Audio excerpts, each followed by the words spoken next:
Assalamu alaikum, welcome to Areeba drawing tutorials. Today I am drawing a simple beginner's easy scenery. Here I am using an art paper, a 2 HP pencil and a scale.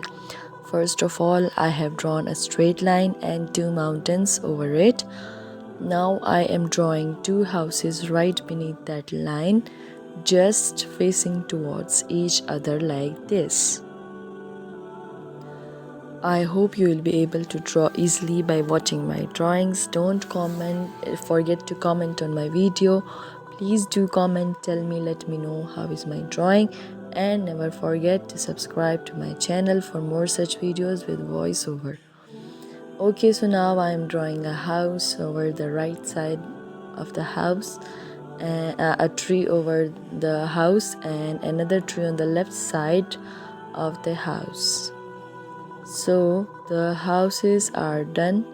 Now I'll draw a straight line directing from the left side of the house and making it zigzag towards the path. Another straight line and then making it zigzag parallel to the other one